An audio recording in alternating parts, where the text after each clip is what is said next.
नमस्कार मित्रांनो. Trending Marathi education या करंट अफेअरच्या मराठी एज्युकेशन चॅनलमध्ये आपले स्वागत आहे. तर मित्रांनो, आपण तुमच्यासाठी रोजच्या रोज चालू घडामोडीचे प्रश्न हे मराठीतून घेऊन येत असतो. आजच्या व्हिडिओमध्ये आपण तुमच्यासाठी 9 फेब्रुवारी 2024च्या सर्व महत्त्वाच्या चालू घडामोडी या बघणार आहोत. मित्रांनो, तुम्ही चॅनलवर नवीन असाल, चॅनलला अजूनपर्यंत सबस्क्राईब केलेलं नसेल, सबस्क्राईब करून घ्या आणि बेल आयकॉनला प्रेस करा. म्हणजेच प्रत्येक दिवसाच्या चालू घडामोडीच्या व्हिडिओची नोटिफिकेशन तुम्हाला सर्वात आधी मिळून जाईल. मित्रांनो, टाइमपास करू नका आणि आपण घेत असलेले करंट अफेअरचे रोजच्या रोज टॉप 10 करंट अफेअरचे प्रश्न आपल्या करंट अफेअरच्या बुकमध्ये नोट डाऊन करून ठेवा. तर चला, वेळ न घालवता आपण व्हिडिओला सुरुवात करूया. पहिल्या बिमस्टेक अक्वाटिक अजिंक्यपद स्पर्धेचे उद्घाटन कोणाच्या हस्ते करण्यात आलेले आहे? तर या प्रश्नाचं उत्तर आहे ऑप्शन क्रमांक 1, अनुराग ठाकूर. मित्रांनो, पहिल्या बिमस्टेक ॲक्वाटिक अजिंक्यपद स्पर्धेचे उद्घाटन अनुराग ठाकूर यांच्या हस्ते करण्यात आलेले आहे. तर या पहिल्या बिमस्टेक ॲक्वाटिक अजिंक्यपद स्पर्धेचे उद्घाटन हे नवी दिल्ली येथे आयोजित करण्यात आलेले होते. हा देखील पॉईंट लक्षात असू द्या. तर चला, नेक्स्ट चालू घडामोडी बघूया.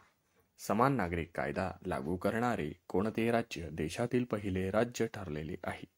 तर या प्रश्नाचं उत्तर आहे ऑप्शन क्रमांक 2, उत्तराखंड. मित्रांनो, समान नागरिक कायदा लागू करणारे उत्तराखंड देशातील पहिले राज्य ठरलेले आहे.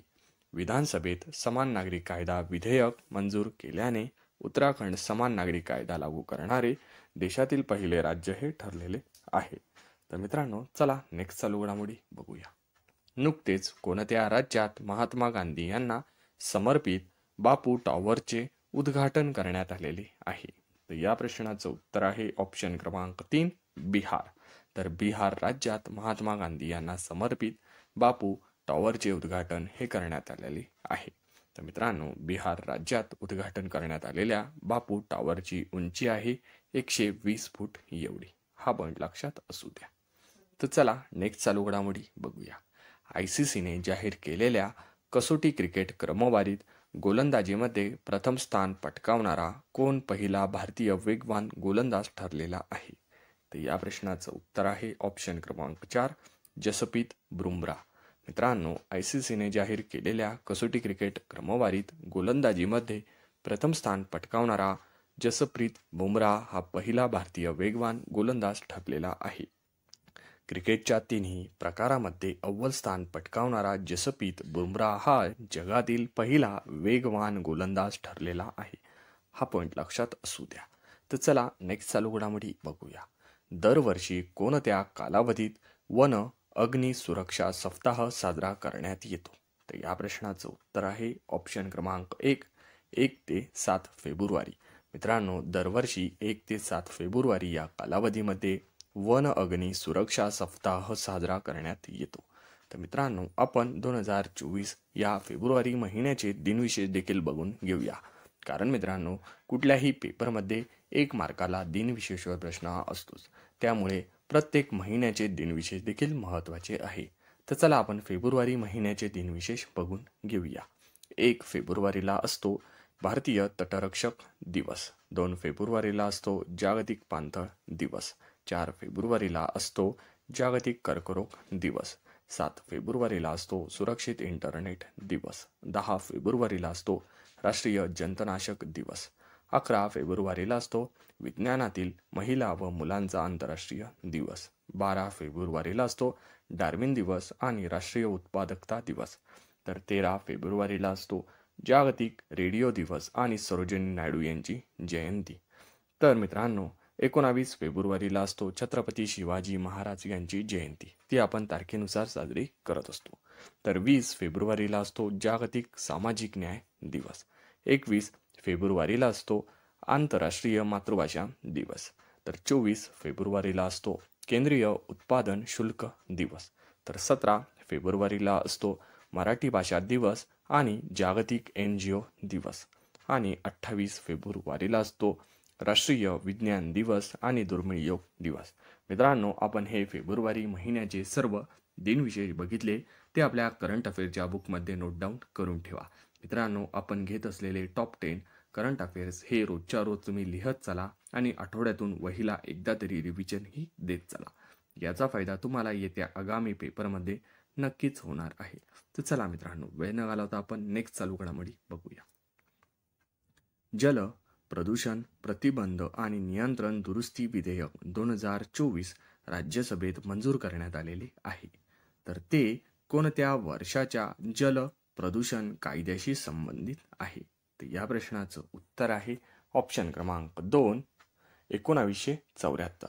मित्रांनो, जल प्रदूषण प्रतिबंधक आणि नियंत्रण दुरुस्ती विधेयक 2024 जे राज्यसभेत मंजूर करण्यात आलेले आहे, तर ते 1974 या वर्षाच्या जल प्रदूषण कायद्याशी संबंधित आहे. मित्रांनो, जल प्रदूषण प्रतिबंधक आणि नियंत्रण दुरुस्ती विधेयक 2024 मध्ये राज्यसभेत भूपेंद्र यादव यांनी मांडलेले आहे. हा देखील पॉईंट लक्षात असू द्या. तर चला नेक्स्ट चालू घडामोडी बघूया.